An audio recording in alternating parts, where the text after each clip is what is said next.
Fourth grade का आपका जो डॉक्यूमेंट्स वेरिफिकेशन है 9 मार्च से शुरू होंगे। आपका जो डॉक्यूमेंट्स वेरिफिकेशन है कौन से जिले में होगा उसके बारे में बात करेंगे, क्योंकि आप सभी को पता है कि 9 जो मंडल है, 9 मंडल मुख्यालय के ऊपर डॉक्यूमेंट्स वेरिफिकेशन की जो बात है वो सामने आई है। लेकिन बहुत से अभ्यर्थियों का लगातार ये कमेंट आ रहा था कि सर संभाग हैं वो तो 10 है, या जो पहले संभाग थे वो 7 थे।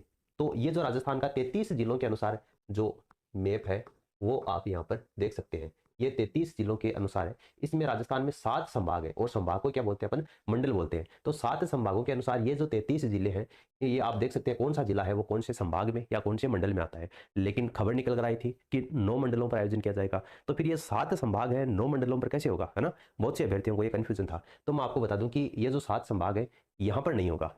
तो फिर आप कहोगे 41 जिलों वालों पर होगा। तो ये आपका 41 जिलों का मैप है। कितने जिलों का, 41 जिलों का मैप है। और कितने संभाग है इसके अनुसार, इसके अनुसार 10 संभाग है। ठीक है, ये देखिए 1 2 3 4 5 6 7 8 9 10।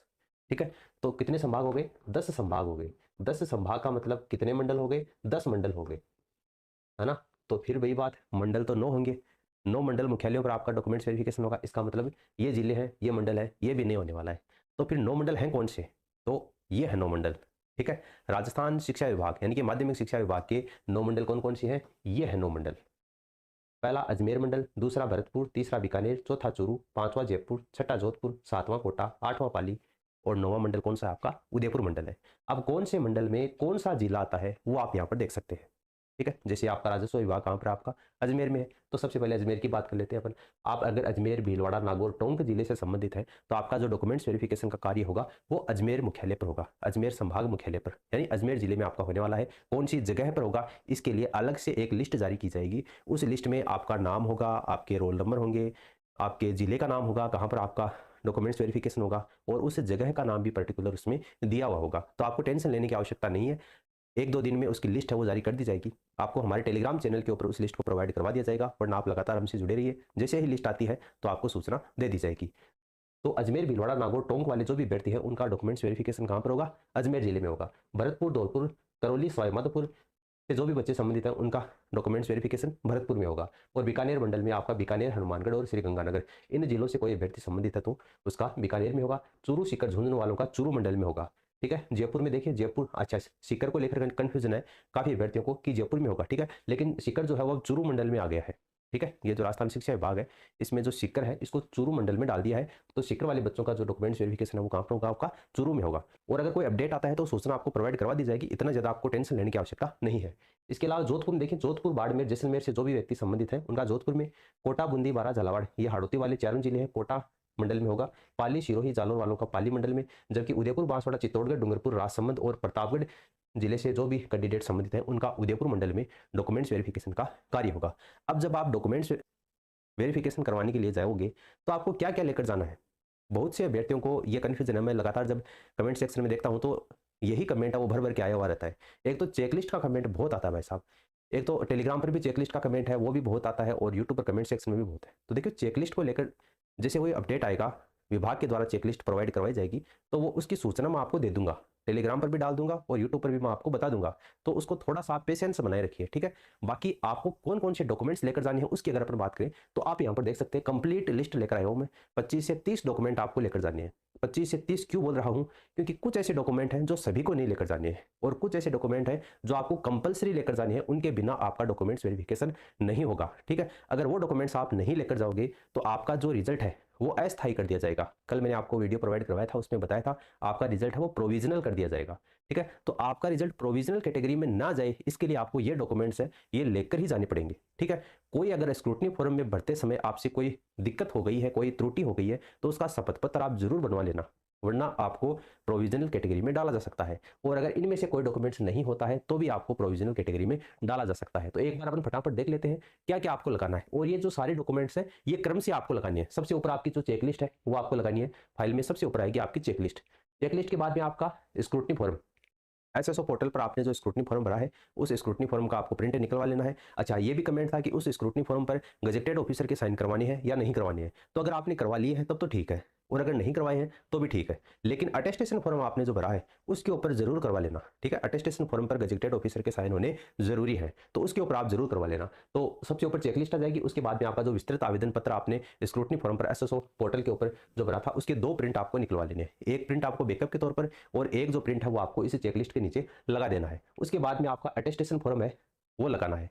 और ये मैं आपको जो अटेस्टेशन फॉर्म बता रहा हूँ ना, ये 2 अटेस्टेशन फॉर्म है, एक तो आपका ऑनलाइन भरा है वो, और उसके नीचे आपने जो ऑफलाइन भरा है ना वो अटेस्टेशन फॉर्म लगा देना जो आपने कैपिटल लेटर में भरा है।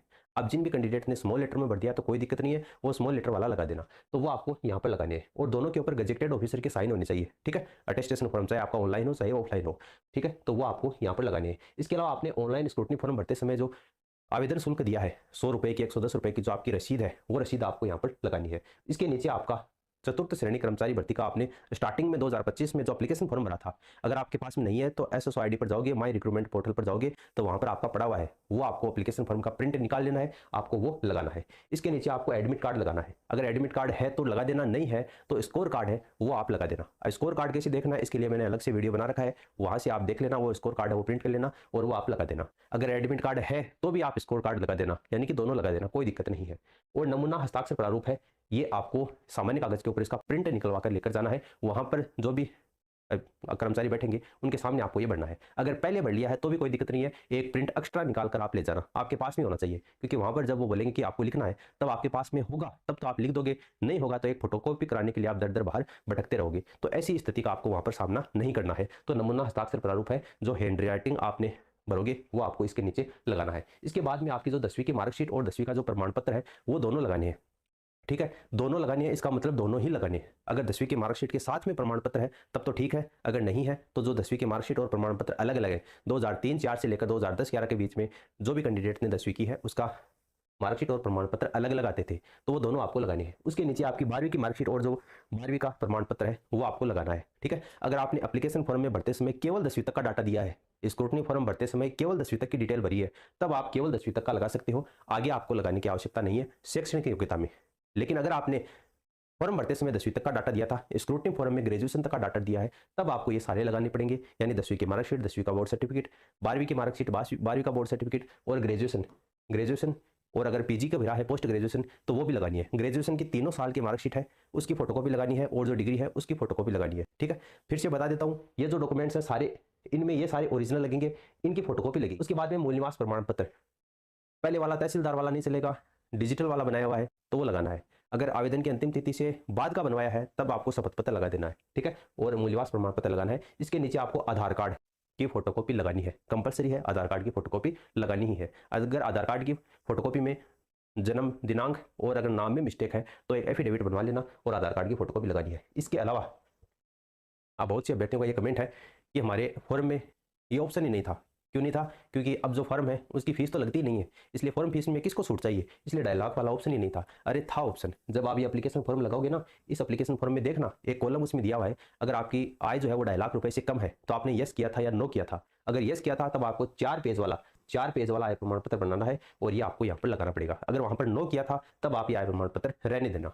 उसके बाद में आपको जाति प्रमाण पत्र है वो लगाना है। अब जाति प्रमाण पत्र फिर वही बात, आवेदन की अंतिम तिथि से अगर 12 महीने पहले तक है तो शपथ पत्र की आवश्यकता नहीं है, लेकिन जो भी कैंडिडेट ओबीसी ईडब्ल्यूएस कैटेगरी से संबंधित है उनका अगर 12 महीने से 3 साल तक का पुराना है तब आपको शपथ पत्र लगाना पड़ेगा और नया भी बनवाना पड़ेगा, ठीक है, वो तो उस कैंडिडेट आप देख लेना उस हिसाब से। इसके अलावा ईडब्ल्यूएस कैटेगरी से जो संबंधित कैंडिडेट है वो ईडब्ल्यूएस वाला लगाना है। और यदि अगर आप खेल से संबंधित हैं, स्पोर्ट्स कोटे का आपने इसमें आवेदन फॉर्म भरते समय सर्टिफिकेट लगाया है, इसके अलावा अगर आप दिव्यांग हैं, भूतपूर्व सैनिक हैं, विधवा है, परित्यक्ता है, तो कैटेगरी का जो सर्टिफिकेट है वो आपको इसमें लगाना है। इसके अलावा सीसी चरित्र प्रमाण पत्र, अंतिम शिक्षण संस्थान के द्वारा जारी किया गया चरित्र प्रमाण पत्र लगाना है, आपको कंपलसरी है, उसके बिना आपका रिजल्ट है वो प्रोविजनल कर दिया जाएगा।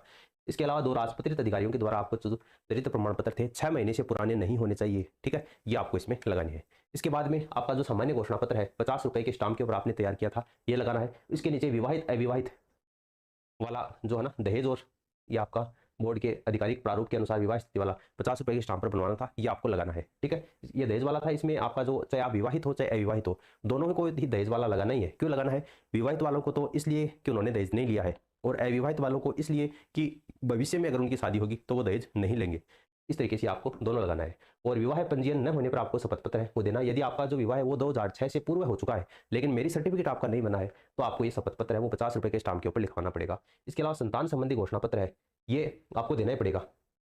या अगर आप अविवाहित हैं तो भी आपको संतान संबंधी घोषणा पत्र है वो देना पड़ेगा, और विवाहित है तब आपको देना ही है। सादे कागज के ऊपर बनवाना था, ये आपको 50 रुपये के स्टाम्प की आवश्यकता नहीं है लेकिन ये आपको देना है। इसके अलावा धूम्रपान गुटखा का सेवन न करने का जो शपथ ये आपको सादे कागज के ऊपर देना था ये आपको देना है। और संविधान संबंधी प्रतिज्ञा है, ये इसका आपको देना है शपथ पत्र। और नमूना हस्ताक्षर और हस्तलिखी जो प्रारूप है ये आपको साथ लेकर जाना है, वहीं पर बढ़ना है। ठीक है, पहले बढ़ लिया है तो कोई दिक्कत नहीं है, एक प्रिंट है वो साथ निकाल कर आप ले जाना। और टीएसपी नॉन टीएसपी का जो विकल्प पत्र है वो आपको लेकर जाना है। जिन भी अभ्यर्थियों का टीएसपी में और नॉन टीएसपी दोनों कैटेगरी में चयन हुआ है उनको ये लेकर जाना है। इसके अलावा विधवा परित्यक्ता या पुनर्विवाह का जो घोषणा पत्र है ये आपको इसमें लेकर जाना है। जिन भी कैंडिडेट के ये लागू है उनको लेकर जाना है। ठीक है, जो विशेष कैटेगरी में आते हैं उनको सबको नहीं लेकर जाना है।